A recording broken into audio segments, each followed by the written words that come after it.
Thank you so much for your patience, everyone. We're just going to bring Andrew out here, okay? If you want to come out, Andrew.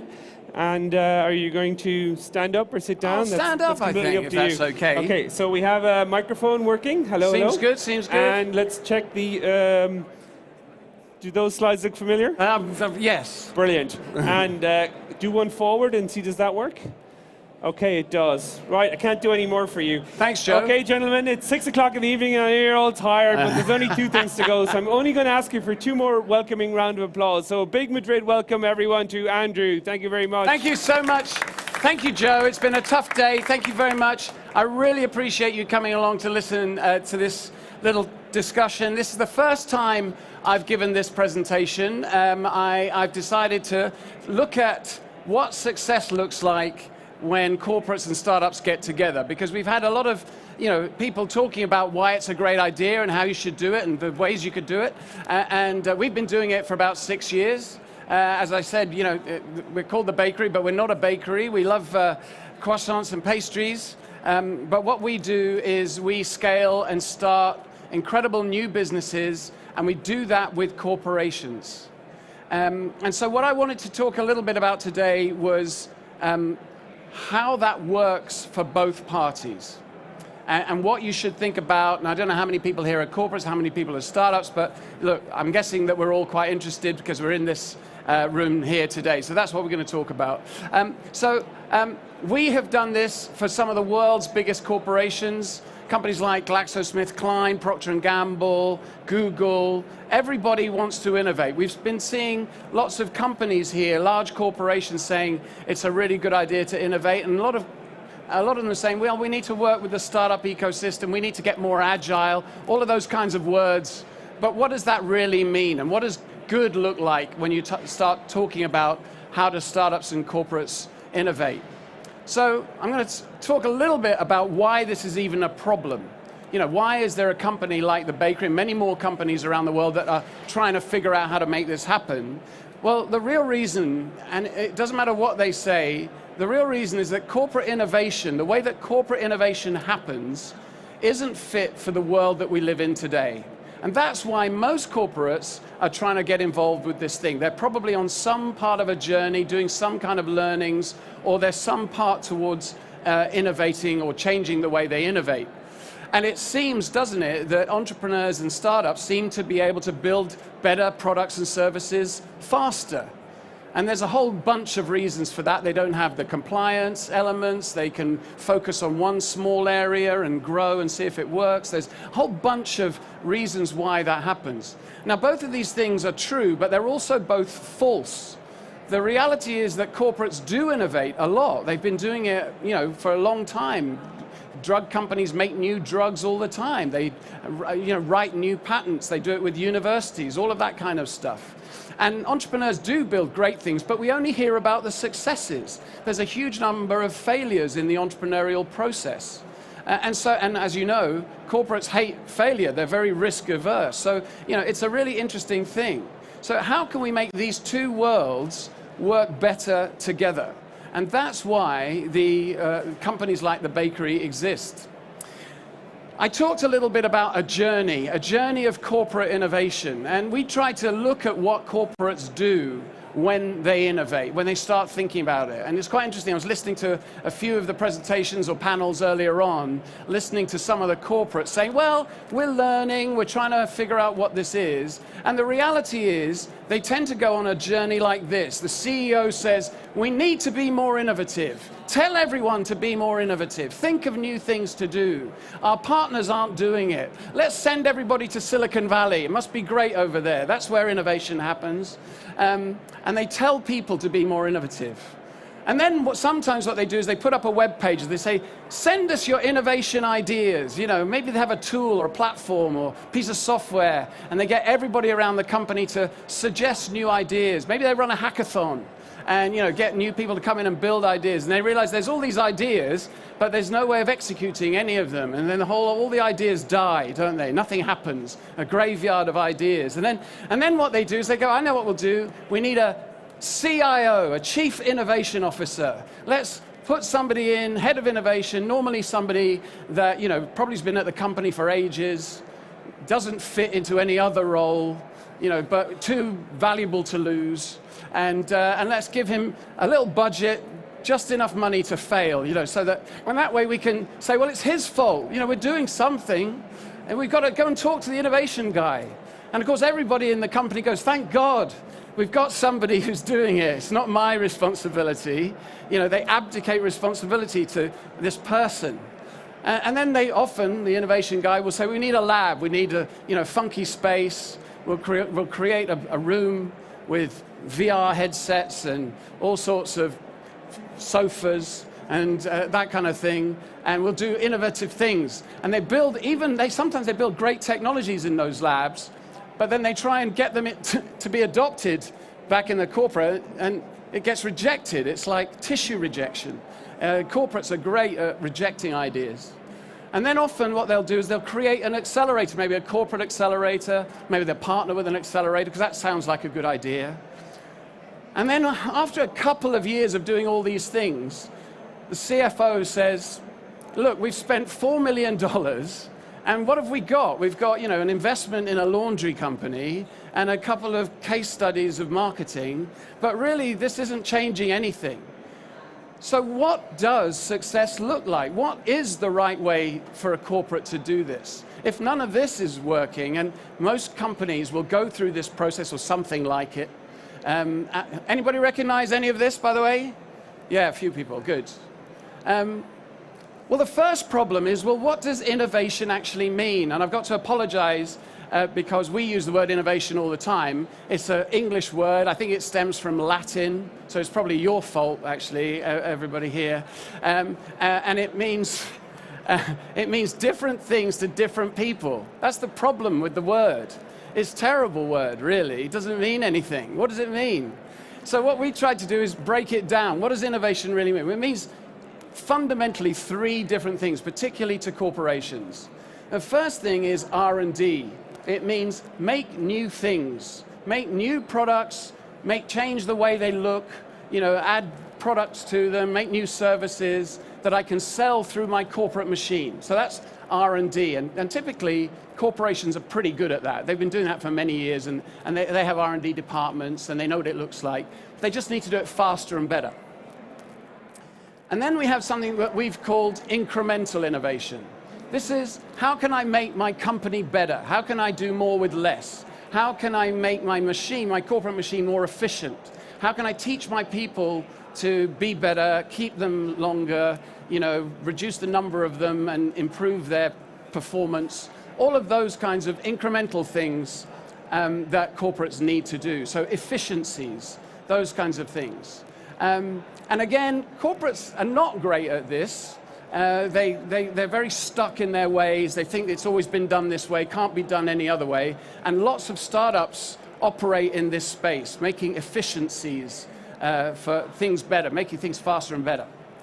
And then there's this third big bubble at the top, which some people call disruptive or transformational innovation, which is, what the hell is going on in the world? What's changing in the world that might make my whole corporation, my whole engine redundant? What's happening out there? Corporates are terrible at transformational innovation. They're not geared up for it at all. And this is the thing that they're really scared about. And of course, startups are really good at it because they don't care about legacy, they don't care about history. They just want to make the world better. And they want to make money doing that. And they want to, give themselves, a better business. So this transformational opportunity is really interesting, but almost impossible for corporations. And this is where they need lots of help, okay? So this whole idea of multiple types of innovation, corporates really struggle with. They don't understand, and when it's really important to understand which area you're looking at. Of course, you should be innovating in all of these areas, and there are opportunities for startups in all of these areas, but it's important to understand where you operate. So the other interesting thing here is, why does it happen? Why, when it works, is it good? And there's a bunch of reasons for this. We talk about unlocking the power within corporations. Everybody thinks about corporations and they think about money, and they think about getting access to money. But the reality is, although corporations do have money, They have a huge amount of other stuff too that's really, really exciting and interesting. They have data. They have lots of knowledge about opportunities and white spaces and problems that exist in the world or in their sector. They have real expertise. They've got deep knowledge of that kind of thing. They've got people who can tell you about how to solve those problems if only you could. Okay, so they've got lots of interesting stuff. They've also got scale. They've got customers. They've got things that they can test new technologies on. And of course, on the entrepreneurial side, you've got these innovative, disruptive people who really want to make something happen. And if you can collide those two bits of information together, those two worlds together, that's when you get real magic. And that's what the bakery really does. We're about finding and unlocking all of those opportunities and all of that data, and then finding the right people with the right desire and the right incentives to make sure that you get a good result at the end.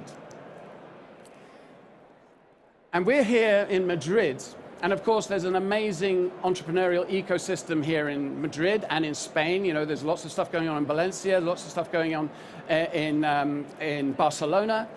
But the reality is, if you're a corporate and you want to innovate, you have to think globally. There aren't enough startups in Madrid or Spain or even Europe if you're a corporate and you really want to innovate. You have to think on a global scale. The right person for your company, for your corporation, might be beavering away in Tel Aviv or in Skolkovo. Is that me? I'm not sure. Or in Sydney. And if you can find that person, then you'll be able to innovate. If you just look at your own local region, the volume of startups, the volume of opportunities just isn't big enough. You have to think about this on a global basis. So over the last 6 years, we found out what works. We found out how to make corporate innovation work. And we've developed a whole bunch of mantras, we call them mantras, that if you haven't got these in your processes, your chances of success, either from a startup perspective or a corporate perspective, are much, much lower. And I don't have time to go through all of these, but for example, start with the challenge is a really important one. So many corporates will go, well, you know, we think we want to do something around AI, or, you know, IoT is going to be really important to us going forward. And these kind of vague notions of technology or things that might be buzzwords is completely the wrong place to start. You need to understand what it is that you're trying to do. What are you trying to achieve? What is the problem in your business that you're trying to actually fix? And how important is that problem? And if you could fix it, what would it be worth to you? And who, by the way, is the stakeholder behind that problem? And can we get them to buy into it? Because if we find the best possible solution and the stakeholder in your business isn't behind it, nothing's going to happen. So finding the challenge and understanding that the reality is, no matter what the challenge is that you've got, there's someone somewhere around the world that is solving that right now. They may have fixed it already, or they may be just halfway towards fixing it, and if you can give them the right insight and the right data, then they'll fix it with you. But you're not the only person in the world to have thought of this problem. There will be other, I don't care who you are, whether you're Google, whether you're Procter & Gamble, GlaxoSmithKline, someone is working on the problems that are in your business right now. And all you've got to do is find them. And then the third one I'm just going to talk about here is de-risking. If you're an investor and you wanted to find the best startup in the world and just you had $1 million, you just want to put $1 million on one, and you'd know that that was the one, that was the answer, you'd be crazy, wouldn't you? That would be a ridiculous thing to do with $1 million. You have to spread your bets, and it's the same in corporate innovation. You have to make lots of very small bets and figure out which ones of those are going to succeed, and then double down on the ones that do. It's just like investing, and then scale the winners and kill the ones that don't work. It's really an interesting point that so many people forget, but finding ways to de-risk and making lots of small bets is incredibly important to success.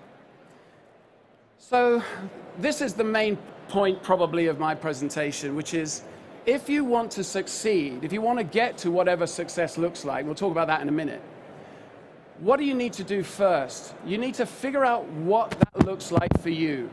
What is the outcome that you're really looking for in this corporate innovation environment? It's also true if you're a startup, by the way.